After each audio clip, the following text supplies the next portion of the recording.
অনেক পুরনো দিনের কথা। চীনের একটি ঘটনা রয়েছে, আর এই ঘটনাটি চীনের কম বেশি মানুষ সবাই জানে। অনেক আগের দিনের কথা। একটি ছেলে ছিল। ছেলেটি অনেক চিন্তায় ছিল, অনেক কষ্টই ছিল, কারণ তার কোনো কিছু ভালোই লাগতো না। না সে ঠিকমতো খেতে পারত, না হাসতে পারত, না সে ঠিকমতো ঘুমাতে পারত। এক কথায় তার জীবনের সুখ শান্তি সব কিছু অন্য কেউ কেড়ে নিয়েছিল। একদিন ওই ছেলেটি ওনার গুরুর কাছে যায় আর বলে, গুরুদেব, আমি অনেক চিন্তায় আছি, অনেক কষ্টে আছি। বাইরে থেকে আমাকে দেখে চিন্তিত না মনে হলেও আমি ভেতর থেকে একদম শেষ হয়ে যাচ্ছি। আমি ধন সম্পত্তির দিক থেকে অত একটা গরিব নই, কিন্তু তাও জানি না আমার মন কেন এত অস্থির। না আমার কিছু ভালো লাগে, না আমাকে কেউ পছন্দ করে। আমার বন্ধু বান্ধব কেউ আমার কথার কোনো মূল্যই দেয় না। আমার পরিবারের মানুষ পর্যন্তও আমাকে নিয়ে হাসাহাসি করে গুরুদেব, আর আমার কথার কোনো গুরুত্বই দেয় না। আমি যাই বলি বা কোনো কিছু যদি পরামর্শ দেই, তারা সব সময় সেগুলি শুনে হাসতে থাকে। আর কখনো কখনো তো আমাকে তুচ্ছ ভেবে ইগনোর করে সেখান থেকে চলে যায়।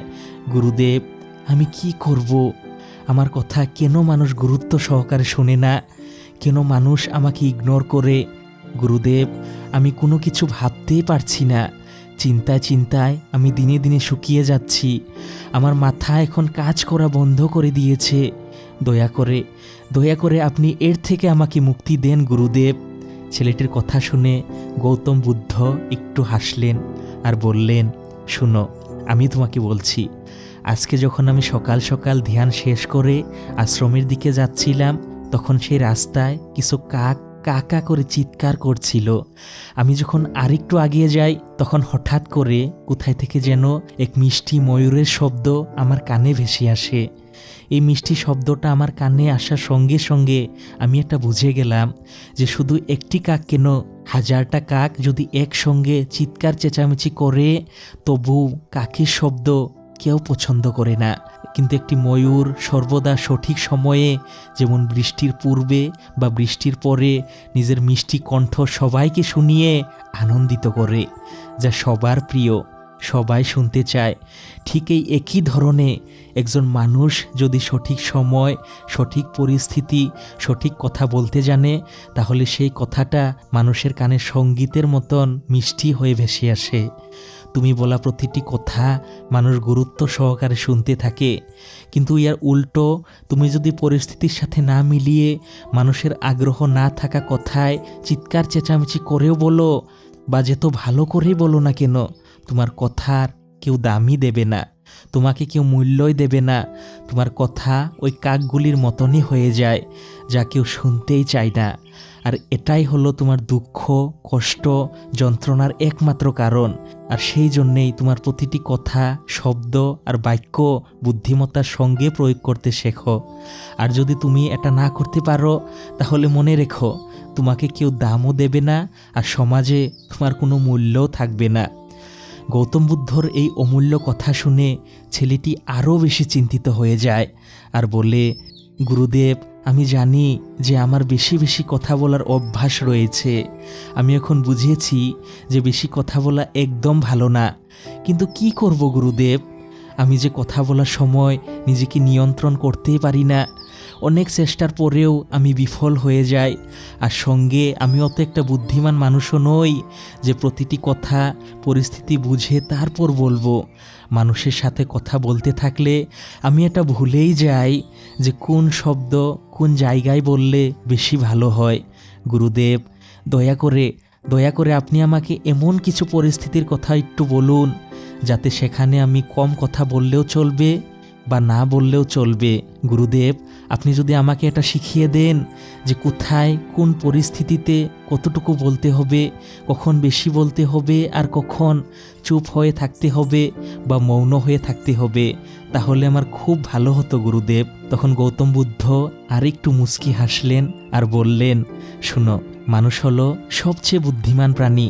মানুষ সব সময় পরিস্থিতির সাপেক্ষে ভেবে চিনতে সুন্দর করে কথা বলা উচিত। কিন্তু ধরো কোনো মানুষ যদি ধ্যানের সাথে যুক্ত নাই, নিজেকে কোন পরিস্থিতিতে কিভাবে সামলাতে হয় যদি এটা না জানে, তাহলে তাদের কিছু বিশেষ কথাগুলি মাথায় রাখলেই চলবে। আমি তোমাকে আজকে দৈনিক জীবনের এমন কিছু পরিস্থিতির কথা শিখিয়ে দিচ্ছি যেখানে তুমি চুপ হয়ে শুধু শুনবে, বলতে যাবে না, না হলে তুমি নিজেই লজ্জিত হবে। এখন শোনো, সবথেকে প্রথম স্থান বা পরিস্থিতি হলো, ধরো কোনো এমন বিষয় নিয়ে লোকজন আলোচনা করছে যে বিষয়ে তোমার জ্ঞান নেই বা তোমার জ্ঞান খুব কম। তখন কিছু মানুষ এমন পরিস্থিতিতে নিজের পাণ্ডিত্য জাহির করতে গিয়ে বা নিজেকে জ্ঞানী দেখাতে গিয়ে নিজের মূর্খতার পরিচয় দিয়ে আসে। মানুষ তোমার কথার ধারায় বুঝে যায় যে তুমি এই বিষয়ে কিছুই জানো না, তুমি শুধু ঢং করছো।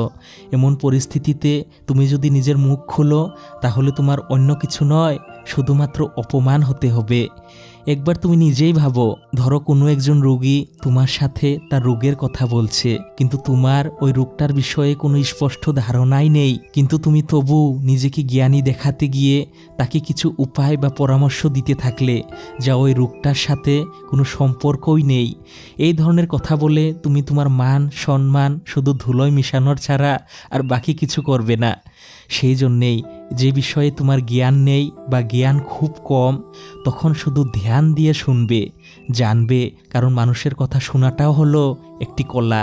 তুমি যদি চাও তাহলে শুধু মানুষের কথা ভালো করে ধ্যান দিয়ে শুনেই তুমি যে কাউকে আকর্ষিত করতে পারবে। ঠিক আছে, শোনো দ্বিতীয় কথাটা, ভোজন করার সময় সর্বদা চুপচাপ থাকবে।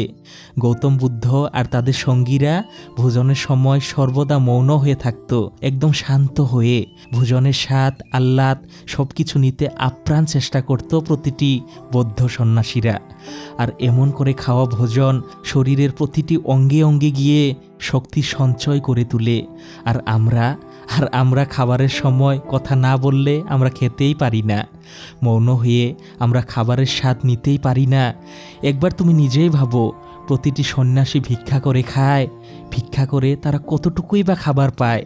খুব অল্প পরিমাণে সেই একটু খাবার প্রতিটি সন্ন্যাসী খায়, তাও দিনে শুধুমাত্র একবার খায়। এত অল্প ভোজন করেই তারা এত সুস্থ সবল এবং উৎসাহী হয়ে থাকে। আর আমরা নানান ধরনের খাবার খেয়েও, পেট ভরে ভরে খেয়েও, এত খাবারের পরেও আমরা আমাদের শরীরে না শক্তি থাকে না উৎসাহ থাকে। এর কারণ হলো আমাদের ভোজন কখনো আমরা সুস্থ মাথা দিয়ে বসে খাই না, চুপ হয়ে বা মৌন হয়ে খাই না। সেই জন্যেই আজকের পর থেকে নিজের খাবার সম্পূর্ণ ধ্যান দিয়ে খাবে। তৃতীয় জায়গা বা পরিস্থিতিটা হলো, যখন তোমার খুব বেশি রাগ হবে, রাগের সময় তুমি যদি নিজেকে নিয়ন্ত্রণ করতে না পারো, চুপ হয়ে থাকবে। যদি তুমি নিজেই নিজের রাগ শোষণ করে নিতে পারো, তাহলে বুঝে নিও যে তুমি নিজেকে জয় করতে পেরেছো। হ্যাঁ, রাগের সময় চুপ থাকাটা অত সহজ নয়। আমরা প্রায় এই ভুলটি করে থাকি, আর পরে আমরা নিজেই অনুতপ্ত হই। একটা কথা মনে রাখবে, রাগের সময় চুপ থাকার চেয়ে বড় কোনো সাধনা থাকে না। যখনই তোমার প্রচণ্ড রাগ হবে, তখন তুমি ভুলেও মানুষকে গালিগালাজ করবে না, সুস্থ মাথা দিয়ে সর্বদা রাগ দমন করতে চেষ্টা করবে। চতুর্থতে, তুমি ওই জায়গায় সর্বদা চুপ থাকবে যে জায়গায় তুমি যদি না বলো তাহলে তোমার সম্মান বাড়বে। সেই স্থান বা পরিস্থিতিটা হলো, যখন 2 থেকে 4 জন মানুষ কোনো একটি বিষয় নিয়ে আলোচনা করবে, তখন ওই 2-4 জন মানুষ তো একসঙ্গে কথা বলতে পারবে না, একজন করেই বলবে, এটাই স্বাভাবিক, আর বাকি মানুষ শুনবে, তাই না? কিন্তু তুমি যদি ওই আলাপ আলোচনার মাঝখানে তুমি কথা বলে মানুষের পুরো কথাটা বলতে না দাও, তাহলে ওই বৈঠক বা আলাপ আলোচনা কখনো সফল হবে না। আর এই কাজটাই তুমি যদি বারবার করো, তাহলে মানুষের নজরে একজন মূর্খ মানুষ হিসাবে তুমি চিহ্নিত হবে। মনে রাখবে, তোমার যদি কিছু বলার থাকে, তাহলে সামনের মানুষটার সম্পূর্ণ কথা শুনে তারপর বলবে। এটাই হলো ভদ্র মানুষের পরিচয়। এইবার আমি তোমাকে বলবো সব থেকে গুরুত্বপূর্ণ কথা বা পরিস্থিতির বিষয়ে, যে স্থানে তুমি কখনো কথা বলতে যাবে না। সেটি হলো, যদি আমাদের মা বাবা আমাদের কোনো কথা নিয়ে শাসন করে বা খারাপ করে কিছু বলে বা দরকার হলে গালে একটি চড়ও মারে, তাহলেও তুমি চুপ থাকবে, কখনোই রাগ দেখাবে না। কারণ এটাই হলো বুদ্ধিমানের কাম। যদি তুমি এমনটা করো, তাহলে তোমার এই স্বভাবে তাদের প্রতি থাকা সম্মান প্রকাশ পাবে, তাদের প্রতি থাকা তোমার আদর আর শ্রদ্ধা তোমার স্বভাবে ফুটে উঠবে। তুমি যদি এর উল্টোটা করো, তাহলে কিছু সময় পর তোমার রাগ তো কমে যাবে, কিন্তু ওই রাগের মুহূর্তে বলা প্রতিটি কথা তোমাকে আজীবন চিরচির করে খাবে। তোমার মা বাপ বা জ্যেষ্ঠজন সারাটা জীবন এটাই ভাববে যে তুমি তাদের সম্মান করো না, তোমাকে তারা ভুল বুঝতে পারে। আর সেই জন্যেই এমন পরিস্থিতিতে চুপ বা মৌন হয়ে থাকাটা অত্যন্তই আবশ্যক, না হলে সারাটা জীবন পস্তাতে হবে তোমাকে। এটা বলে গুরুদেব ওই ছেলেটিকে বলল, শুনো, সব সময় নিজের কথাকে কম করে বলতে শেখো, কম শব্দ দিয়েই নিজের চিন্তা ভাবনাকে প্রকাশ করতে শেখো। কারণ শব্দ হলো একটি অস্ত্রর মতন। প্রতিটি শব্দ খুব ভালো করে ধ্যান দিয়ে বলবে, যাই বলবে একদম ঠান্ডা মাথায় বলবে, যাতে মানুষ শুনতে মুগ্ধ হয়। এই বলে গুরুদেব নিজের কথা সমাপ্ত করল। আর ছেলেটি গুরুদেবের কাছ থেকে আশীর্বাদ নিয়ে অমূল্য জ্ঞান পেয়ে সুস্থ মনে আর গুরুজিকে প্রণাম করিয়ে খুশি খুশি নিজের বাড়ি চলে যায়। প্রিয় দর্শক, কেমন লাগলো ভিডিওটি কমেন্ট করে জানাবেন। ভিডিও ভালো লাগলে একটা লাইক অবশ্যই করবেন। Thanks for watching.